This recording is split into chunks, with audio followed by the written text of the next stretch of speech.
Hello everyone, it's nice to be speaking to you. Who can believe that we're already into New Year and we've had one whole week?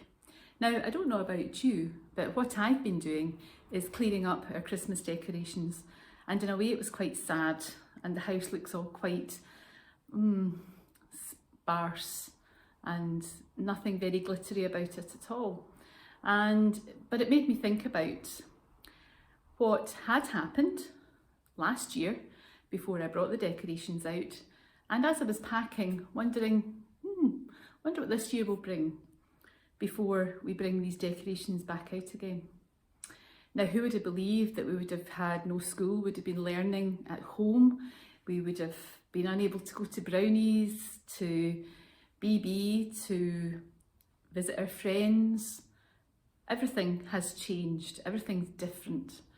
But you know, I also believe that come December 2021, things will have changed again, and we can only hope that things will be better. Now, at this time of year, I know some people have New Year resolutions. They decide that they're going to stop biting their nails, or they're going to be nicer to their friends, or they're not going to get all upset if they go into the cupboard and the last biscuit has gone. When I was a teacher, I used to have a chat with my children in January, and we would decide on what we were going to do for the year. We were going to actually have learned something or have done something by the following January. So we didn't ever decide we were going to give up anything, because that's quite tricky.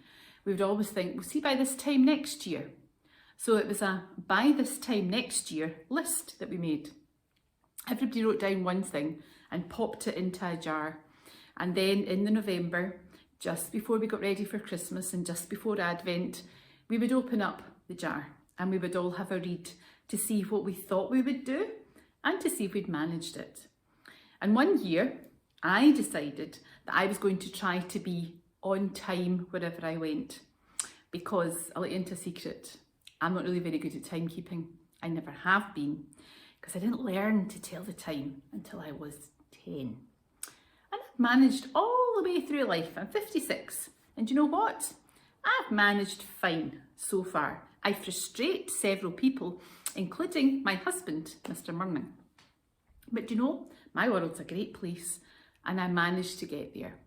So one year I decided that I was going to try to get to places on time. Not every time and not every place, but occasionally. And in the November, we sat down and had a chat as a class, and I said, well, do you know, on occasion, sometimes I've managed it and other times I haven't. So maybe at home you'd like to think about the things that this time next year you'll have managed to do. I'm going to share 3 of mine.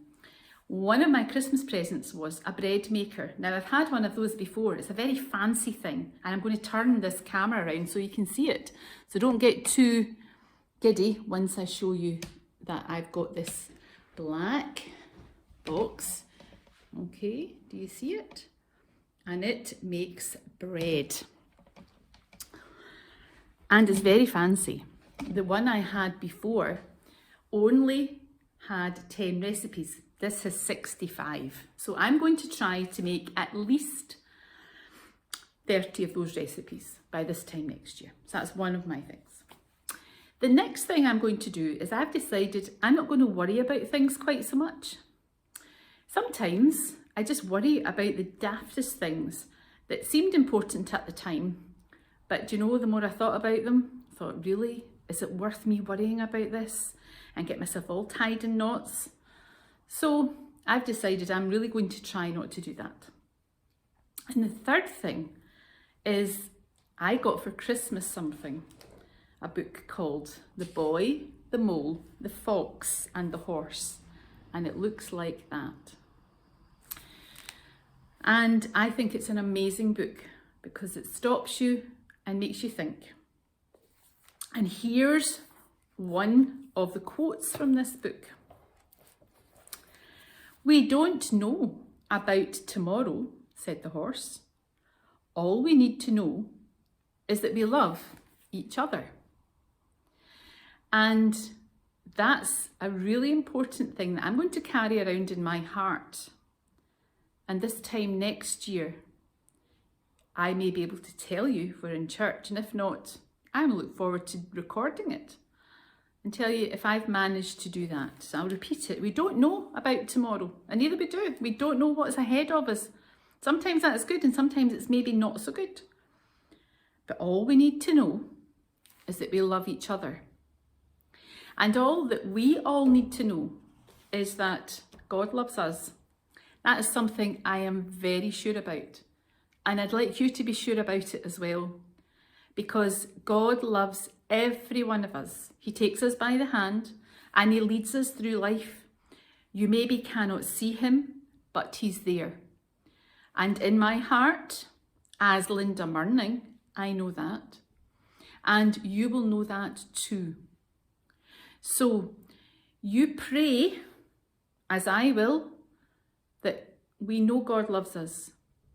He will help us through, and that we should love one another.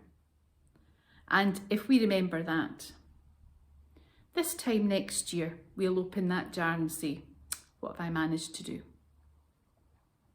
Now, I also came up with a wee bit of an idea, chatted to Mr. Murning, and he said, yeah, let's go for it. So on a Tuesday morning and a Thursday morning, I'm going to have available for you for just 5 minutes. 5 minutes for faith. And if you're doing learning online, you can tune in and see what I'm saying. It may not always be me. I'm maybe going to ask some of our young people if they'd like to share something, maybe a drawing they've done or a story they'd like to read. But I look forward to that challenge, and that's going to happen this Tuesday morning. It'll be available from 9 o'clock for anybody who wants to tune in. But any of our young people, if they'd like to do something for us to keep us all going, because I think we all need to look forward in our faith and look forward together. So can I wish each and every one of you a very happy, a safe, a healthy 2021, where together, let's see what we will do this year.